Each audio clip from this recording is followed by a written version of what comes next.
All right, hey friends, I'm here today to unbox this ThermoWorks infrared IRK-2 thermometer that I got here. It's a point and shoot thermometer. It will measure the temperature of surfaces and tell you how hot they are. So anyway, I got this for my plancha, and I'm going to make a video on it, and it's going to be, like epic, because but this is going to be key. So that's why I got this thing. So let's unbox it and take a look at it and see what it looks like.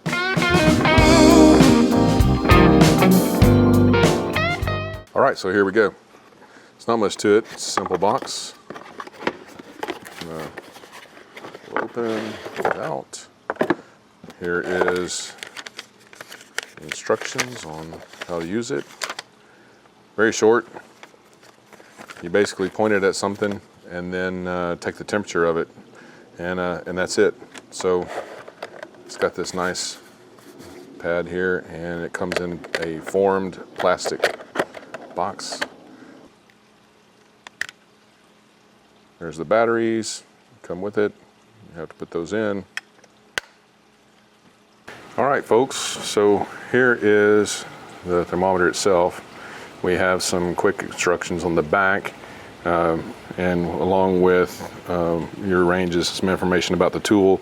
This is the probe port if you get an external probe and plug it in.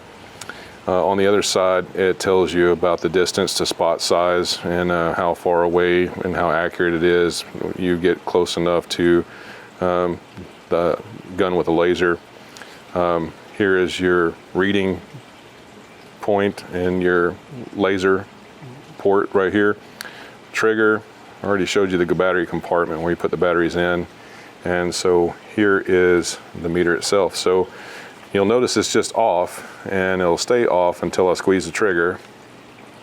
And then it'll take a temperature. You notice the laser reticle right here. And of course it grows as I go away from it, which is what this is all about right here.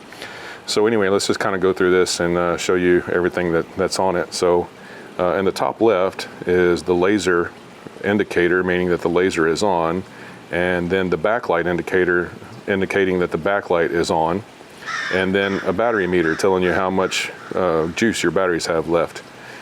This tells you what mode you're in on the bottom left, and the readout for the mode, and then hold. This is in Fahrenheit. And as we go through the different deals, we'll address those.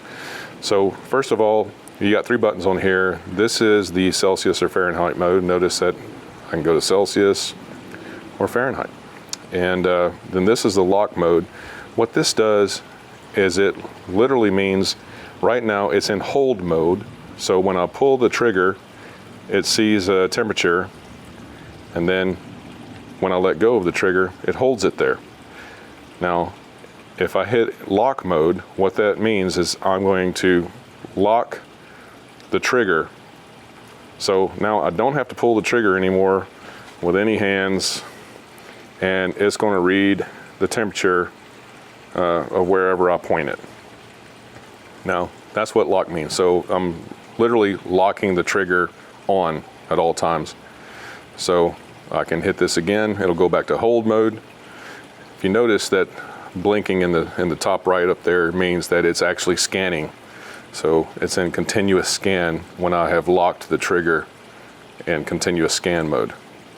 Go back to hold, and now it's just going to hold the temperature that I get until I squeeze the trigger again. That's what that means. All right, so now to turn the laser on and off with the trigger pulled in, you can see my reticle on the table. I can hit the CF button and notice the trigger goes off. That doesn't mean that I'm not reading any temperatures, because I'm still reading, scanning temperature. It just means that my laser's gone off. And then I can hit it again,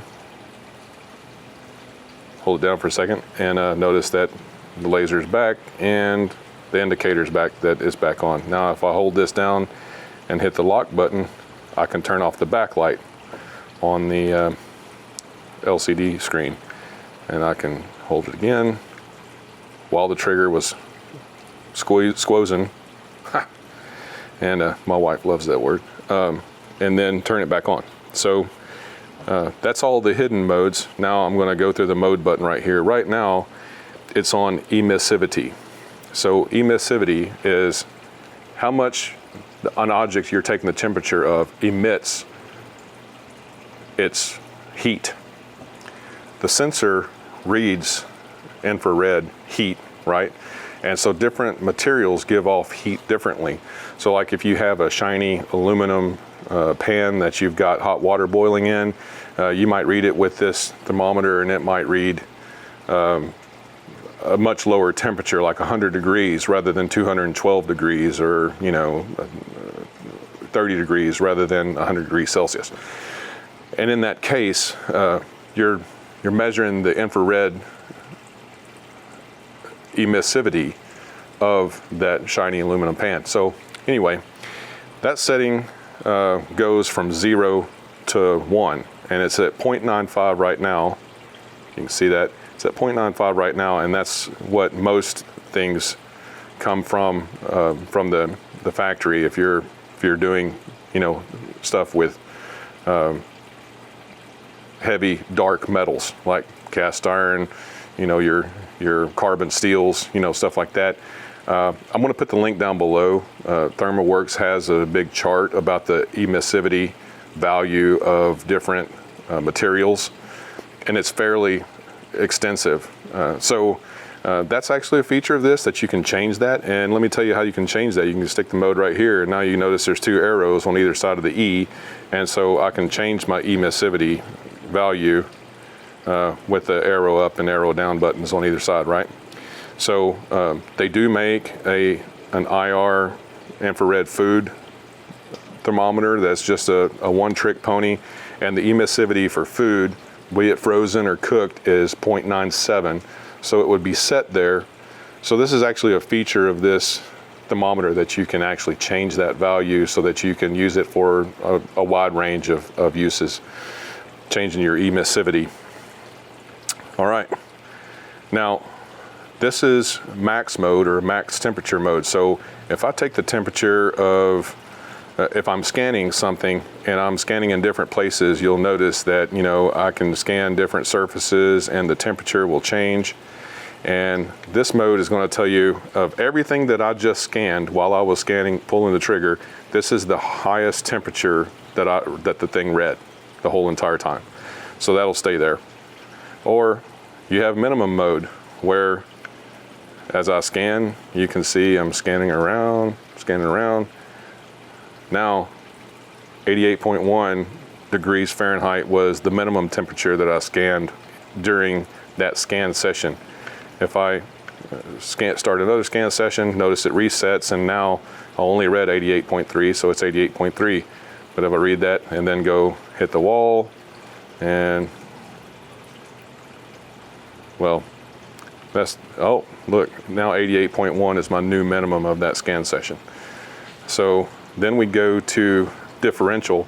This is something I used to use a lot when I was doing air conditioning and heating back in the day, and we were measuring the split between the return air and the air coming out of the vent. So you would charge the unit so that you would have a certain differential. So you can shoot, for example, the table here, and then I'm going to shoot the wall out here, and you can see between the wall and the table, which was 88.3 or whatever to 90.1, there's a 0.9 degree differential between those two things that I shot.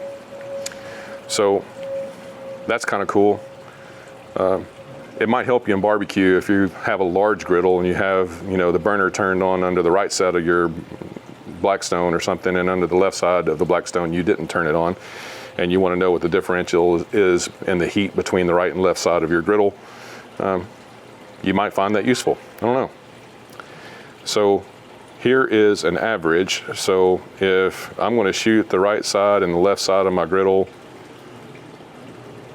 and come back, out of all the temperatures I read, the average temperature that I read in that session was 90.6 degrees. Of course, in this example, I'm reading the table and the fence and the picnic table over here to my right.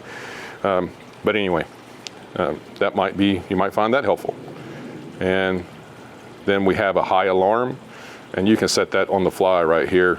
And just if you're reading something and it hits your threshold, whatever that is, it'll beep at you. And then we have a low alarm, which is right now minus 72 degrees. So, you know, we can, you know, bring that way up and it'll fly.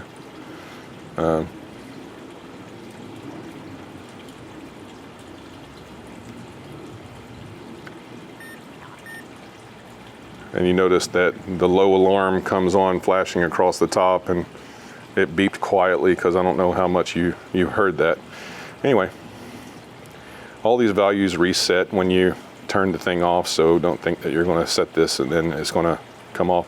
Oh, by the way, if you're using it in hold mode, where it's looking for a trigger squeeze, then it automatically shuts off after 30 seconds. There's no button to turn it off or anything else like that. And if you have it in lock mode, it shuts off automatically after 1 minute. So if you have it in lock mode and you're reading something, you just set it down, it will shut itself off after a minute. And then here is probe, and notice it says NOP, which there's no probe connected. So if you connect the probe, which you can also purchase from their website, which has a big handle on it and a pointer, you can touch it to hot metals, you know, and maybe set an offset on here if it's not reading quite right, or you can actually probe food with it or whatever if you want. This is where you would read the probe. It's telling me there's no probe, so it's not going to change anything. And then we're back to emissivity value of 0.95, which I suggest you probably just keep it there. So anyway, that is every feature of this thing.